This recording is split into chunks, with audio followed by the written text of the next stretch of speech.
కాబోతుంది. సో 2 సినిమాలతో కంబ్యాక్లో వస్తున్న ఎనర్జీతో ఉన్నాను. ఇంకా వారం రోజుల్లో నేను అనుకున్నట్టు ఆ రిజల్ట్స్ వస్తాయి. తెలుగు ప్రేక్షకులు ఆ సినిమాల్ని ఎక్కడో ఉంచుతారు, సక్సెస్ఫుల్గా ఒక లెవెల్లో ఉంచుతారు. మళ్ళీ సంక్రాంతికి దిల్ రాజు కంబ్యాక్ అని మీడియా మిత్రులు స్టేట్మెంట్లు రాస్తారు. అంత కాన్ఫిడెంట్గా ఉన్నాను. సో ఈ కంబ్యాక్తో పాటు ఈ సక్సెస్లతో పాటు నెక్స్ట్ చేయబోయేది చాలా జాగ్రత్తగా ఒరిజినల్ దిల్ రాజు ఎలా సినిమాల గురించి కష్టపడేవాడో, తక్కువ సినిమాలు చేసినా నా ఫోకస్ అలా పెట్టి సినిమాలు తీయాలనే సంకల్పంతో ఉన్నాను. అది మీ ద్వారా మీకు తెలుగు ప్రేక్షకులందరికీ చెప్పాలని. అంటే గేమ్ చేంజర్ ఈవెంట్ రోజు నాకు ఎక్కువ మాట్లాడడానికి కూడా ఆ రోజు సమయం లేకపోవడం వల్ల అక్కడ ఉన్న క్రౌడు, అప్పటికే పోలీసు వాళ్ళు బ్యారికేడ్స్ అన్నీ ఇరిగిపోతున్నాయి సార్, కష్టమైపోద్ది అంటే హరియప్ చేశాం.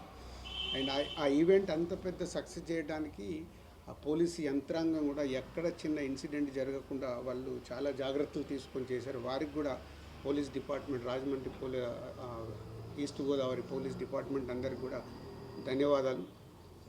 సో పోతే ఇందాక ఆరాంశి చెప్పిన దానికి నాలో ఎనర్జీ తెచ్చుకోవడానికి ఒక వ్యక్తి కారణం, ఆయననే ఇన్స్పిరేషన్గా తీసుకున్నా. ఈజ్ ఓన్లీ పవన్ కళ్యాణ్ గారు.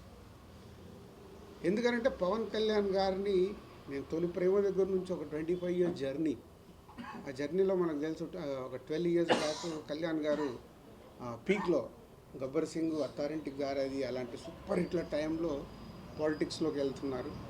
అరే ఏంటి ఇంత ఇమేజ్ పెట్టుకొని ఈ టైంలో పాలిటిక్స్లోకి వెళ్తున్నారు, అవసరమా అని చాలామంది, ఆయనను అభిమానించే చాలామంది, ఆయన మంచి కోరుకునే చాలామంది, అందులో నేను ఒక్కని, ఎందుకు ఈ టైంలో. బట్ ఆయన 10 ఏళ్ళ జర్నీ చూశాను. వెళ్ళారు, ట్రై చేశారు, వర్కౌట్ కాలే, అలాగని వదిలిపెట్టలా. వచ్చారు, మళ్ళీ సినిమాలు చేశారు, మళ్ళీ వెళ్ళారు, మళ్ళీ ట్రై చేశారు. ఫస్ట్ ఆంధ్రప్రదేశ్ తెలంగాణ విడిపోయినప్పుడు ఉమ్మడిగా వచ్చి వాళ్ళు గవర్నమెంట్కి సపోర్ట్ చేస్తూ ఉన్నారు. సెకండ్ టైము రాలేదు. అంటే ఒక 10 years ఆయన జర్నీ చూసా. వెళ్ళారు, వర్కౌట్ కాలేదు, వెళ్ళారు. సో ఫస్ట్ టైం వర్కౌట్ చేశారు, సెకండ్ టైం వర్కౌట్ కాలేదు, మళ్ళీ ఇప్పుడు వెళ్తున్నారు, వెళ్ళారు. ఏంటి అని ఒక ఎగ్జైట్మెంట్లో ఆయన విజయం, కూటమిలో 21 సీట్స్ గెలిచినప్పుడు ఆయన విజయం కనిపించింది. ఈజ్ ద గేమ్ చేంజర్ లాగా కనిపించాడు.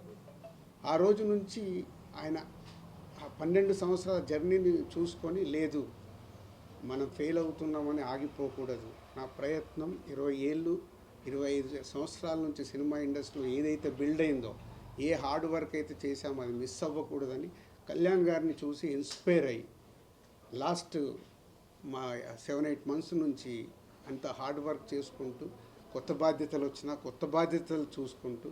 సో మీ అందరికీ తెలుసు నా డ్రైవ్ ఎలా ఉంది. మీరు అడిగితే కూడా టైం ఇవ్వలేక, మీరు ఏదైనా ఇంటర్వ్యూకి అడిగినా సార్ మాట్లాడదామన్నా టైం లేదు, దానివల్ల పరిగెత్తుతూ ఉన్నాను. సో ఓన్లీ సంక్రాంతి రిజల్ట్ తర్వాత ఇంకా ఆ ఎనర్జీతో మిమ్మల్ని కలుస్తాను. ఆఫ్టర్ 14 మళ్ళీ ఒకసారి మీ అందరిని పిలిచి సక్సెస్ఫుల్ షేర్ చేసుకుంటాను. Same time Telangana government FDC చైర్మన్గా నన్ను నియమించడం, అప్పుడు దాని తర్వాత కూడా మనం కలవలేకపోయాము. 18th చార్జ్ తీసుకొని నేను యూఎస్ వెళ్ళడము, యూఎస్కి వెళ్ళి వచ్చిన తర్వాత రకరకాల ఇన్సిడెంట్లు మళ్ళీ దిగి చూసుకోవడం, గవర్నమెంట్కి ఇండస్ట్రీ మధ్యలో జాగ్రత్తగా సీఎం గారు ఏదైతే కోరుకున్నారో అది చేయటానికి ముందడుగు వేసి చేయడం, ఇలాంటివి జరిగాయి. సో ఇప్పుడు ఆంధ్రప్రదేశ్లో టికెట్ రేట్స్ వచ్చాయి, బెనిఫిట్ షోస్ వచ్చాయి. ఇప్పుడు ప్రొడ్యూసర్గా ఇక్కడ కూడా తెలంగాణలో సీఎం గారిని వెళ్ళి ఒకసారి రిక్వెస్ట్ చేస్తాను. ఫైనల్ కాల్ వాళ్ళది, బట్ వాళ్ళు ఎలా నిర్ణయం తీసుకున్నా దానికి ముందుకు వెళ్ళాల్సిందే. బట్ ఒక నిర్మాతగా ఆ రాష్ట్రంలో వచ్చినప్పుడు ఇక్కడ కూడా వెళ్ళి అడగాల్సిన బాధ్యత ఉంది. సో సినిమాకైనా డెఫినెట్గా సినిమా ఇండస్ట్రీకి సీఎం గారు అన్ని రకాలుగా సపోర్ట్గా ఉంటా అన్నారు. పోతే అన్ని జాగ్రత్తగా ఉండమని చెప్తున్నారు, ఎలాంటి ఇన్సిడెంట్లు జరగకుండా జాగ్రత్తగా. సీఎం గారు లాస్ట్ దాంట్లో చెప్పిన 3 points, ఫార్మా కానీ, ఐటీ కానీ, సినిమా కానీ important for Hyderabad and Telangana state అని. సో దానికి పరంగా ఐఎమ్ ఎక్స్పెక్టింగ్ వెళ్ళి కలిస్తే ఏమైనా పాజిటివ్గా వస్తుందేమో అని. బట్ నిర్మాతగా నా ప్రయత్నం నేను చేయాలి. ఫైనల్ కాల్ సీఎం గారిదే అండ్ గవర్నమెంట్ది. ఎలా వచ్చినా తీసుకోవడానికి సిద్ధంగా ఉన్నాను. So 10th and 14th crucial for me. అంటే crucial meaning is a result. అది బాల్స్ 2 సిక్స్లు కొట్టాలి ఆ సినిమాల ద్వారా అనే ఒక సంకల్పంతో ఉన్నాం. ఈ 4 రోజులు నేను ఇంకా హార్డ్ వర్క్ చేసి ఆ రిజల్ట్ తెచ్చుకోవడానికి ప్రయత్నంలో ఉంటాను. సో మీ అందరికీ ఇండివిజువల్గా నేను ఇంటర్వ్యూ ఇచ్చే టైం లేదు నా దగ్గర. దాన్ని మీరు అందరూ అర్థం చేసుకుంటారని కోరుకుంటున్నాను. ఎందుకంటే మీరు ఎప్పుడు మెసేజ్లు పెట్టినా నేను 99% రిప్లై ఇస్తాను. చాలామంది నాతో మెసేజ్లు పెడితే నా దగ్గరికి వెళ్ళి ఫోన్ కాలో రిప్లైనో కంపల్సరీ ఉంటుంది మీడియా మిత్రులందరికీ. ఎప్పుడు నేను ఇగ్నోర్ చేయను. దీన్ని మీరు అర్థం చేసుకుంటారని మీకు కూడా చెప్తున్నాను. ఐ వాంట్ పాజిటివ్ ఎనర్జీ మీ దగ్గరికి వెళ్ళి కూడా. నాకు ఈ 10 రోజులు ఎలాంటి కాంట్రవర్షియల్ లేకుండా ఏం లేకుండా మీ దగ్గరికి వెళ్ళి కూడా నాకు సపోర్ట్ కావాలి. సో మీరందరూ సపోర్ట్ చేస్తారని కోరుకుంటున్నాను.